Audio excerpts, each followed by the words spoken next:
Dhallywood Tollywood কাঁপিয়ে এবার বলিউডে পা রাখতে যাচ্ছেন জয়া আহসান। দুই বাংলার জনপ্রিয় অভিনেত্রী জয়া নিজের অভিনয় দক্ষতা দিয়ে বাংলার দর্শকের মন জয় করেছেন তিনি। এবার হিন্দি দর্শকদের মন জয় করার পালা। করক সিং নামের এ সিনেমার মধ্য দিয়ে বলিউডে অভিষেক হতে যাচ্ছে জয়া আহসানের।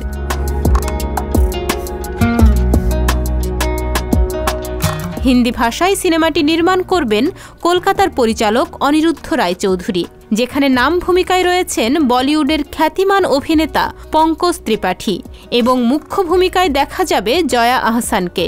জয়া পঙ্কজ ত্রিপাঠী ছাড়াও সিনেমাটিতে অভিনয় করবেন দিল বেচারা খ্যাত অভিনেত্রী সঞ্জনা সাংভি।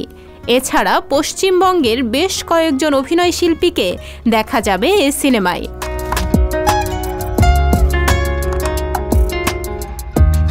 সিনেমাটির শুটিং হবে কলকাতা ও মুম্বাইতে।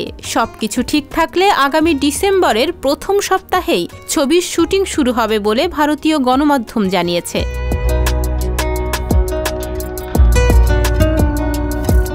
আর্থিক কেলেঙ্কারির গল্প নিয়ে নির্মিত এই সিনেমায় থাকবে থ্রিলার, অ্যাকশন, ক্রাইম সবই।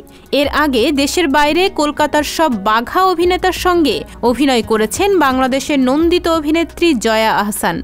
দেখিয়েছেন নিজের অভিনয়ের মুনশিয়ানা, প্রশংসিত হয়েছেন দুই বাংলায়। এবার আলোচিত অভিনেতা পঙ্কজের সঙ্গে হিন্দি সিনেমাতেও তার অভিনয় দেখার অপেক্ষায় রয়েছেন অসংখ্য ভক্ত। বর্তমানে জয়া আহসান ভারতে অবস্থান করছেন। ভারতের গোয়ায় অনুষ্ঠিত ইন্টারন্যাশনাল ফিল্ম ফেস্টিভ্যাল অব ইন্ডিয়ায় অংশ নিয়েছেন তিনি।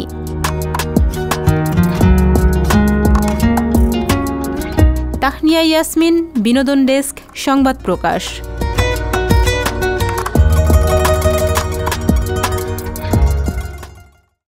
সংবাদ, ফিচার ও অনুষ্ঠানের জন্য ভিজিট করুন সংবাদ প্রকাশের ওয়েবসাইট এবং যুক্ত থাকুন ফেসবুক পেজ ও ইউটিউব চ্যানেলের সঙ্গে।